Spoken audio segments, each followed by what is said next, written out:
Red button means we're live, a casual take with your boy Stephen Pepper, here to give a take off my chest. So last night in the Bronx, we all just witnessed a star being born in Cam Schlittler. I mean, that was truly one of the greatest postseason debuts I think you'll ever see. I mean, at 24 years old, as a rookie, to get a start in a winner-go-home game against your childhood team, now rival, Yankees Red Sox, doesn't get bigger than that. I mean, he set so many records last night, I lost track, but here's the big one. He became the first pitcher in MLB postseason history to throw 8 scoreless, 12 strikeouts, and no walks in a single game. The first.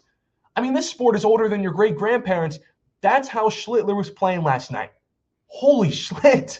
Sorry not to be corny with the wordplay there, but if you're Aaron Boone, you couldn't have gotten a better performance out of your kid.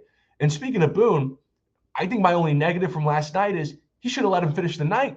I thought Schlittler, the way he was playing, still had juice left, that he had every right to cap off in the 9th inning one of the greatest pitching debuts we'll ever see. Now, I don't know about you guys, but I just couldn't help but feel when watching that game, seeing this guy on the mound, 6'6", oozing with confidence, throwing 100 miles an hour as effortlessly as me and you throw 50, that he's going to be the Yankees' future ace. Now, I might be getting a little too ahead of myself here. I get it. It's just one game. Relax. You're a little too in the moment. I get all that. And he's still got to pitch again on, I don't know what date it is, but it's Game 4 he's slated against the Blue Jays if it gets to Game 4 next series. And I think it will, because the Yankees, I think, just have a few too many advantages over the Blue Jays, although the Blue Jays own the Yankees in the regular season, but so do the Red Sox. And we saw the Yankees starting pitching come out on top. And when you get performances from Schlittler like that, then you got to feel confident in that game, because I'm telling you guys, I know he's got to do it again for you to feel like he's a star, but no ordinary pitcher against the Boston Red Sox in a winner-go-home game is throwing 12 strikeouts like that. I mean, did you see his face when he zoomed in? The guy was in the zone. You couldn't touch him if you were the Boston Red Sox. And, you know, if you don't think he's going to be a future star, at the very least, he is now penned in Yankees lore. Yankees fans are not going to forget about him. Like Aaron Boone hitting that walk-off home run against the Red Sox to send the Yanks to the World Series in the year I was born, ironically, coincidentally. It's the same thing with Schlittler throwing 12 strikeouts to end the Red Sox season and advance on the wild card, because it's the most ever by a Yankee rookie in postseason history. I think it's the most ever by a rookie pitcher in postseason history, no matter the team, since 1997. And here's your game right here. When Schlittler, I'm really not trying to say a curse word right here with his name. It's hard to say it. When Schlittler wasn't throwing strikes, here's your game. The defense behind him for the Yankees took care of him. Man, were they elite. Jazz Chisholm diving for ground balls, Volpe turning two, and of course McMahon diving over the railing in the Red Sox bullpen to go get one in the dugout to go get one in the 8th inning. That was the difference in the game, because the Red Sox also started a young pitcher too, who for the most part was okay up into that 4th inning, where he kind of got spanked around a little bit.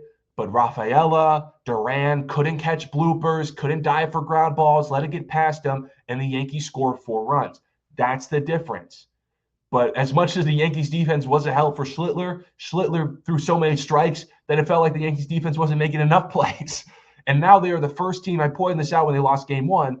I was questioning, could they do it? But they actually did. The first team since the new wild card format was implemented in 2022 to win the series after dropping Game 1. Now, I know you're not supposed to look ahead till 2026 when you got a divisional series coming up on Saturday.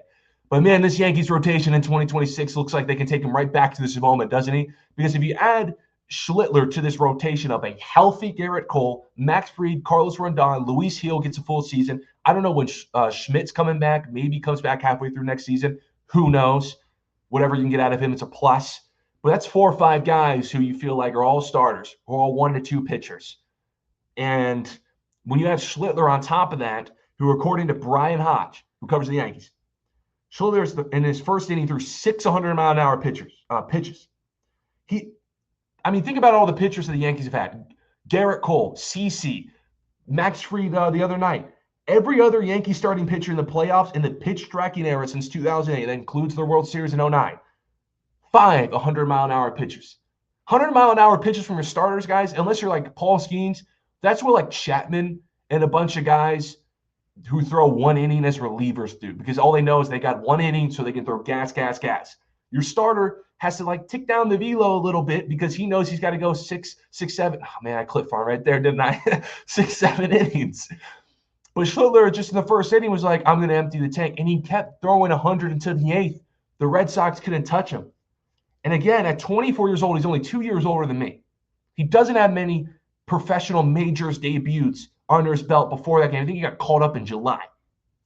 And to do that against your former childhood team, now your rival, in a win-or-go-home game, if you screw up in that game, not only is it a disappointing end to your rookie season and your team gets sent home, but the biggest city in the United States hates you. And for him to do that, because what I would do in that situation, I'd be pissing down my leg, I'd throw up. But to have the confidence to be in the zone, 8 scoreless, 12 Ks, walks, guys, I don't know about you. Let me know what you guys think. But I think we got a future star in our hands in the Bronx. But I appreciate everyone for tuning in this episode of A Casual Take. Follow me on Twitter at StephenPepper38. Until next time, see ya.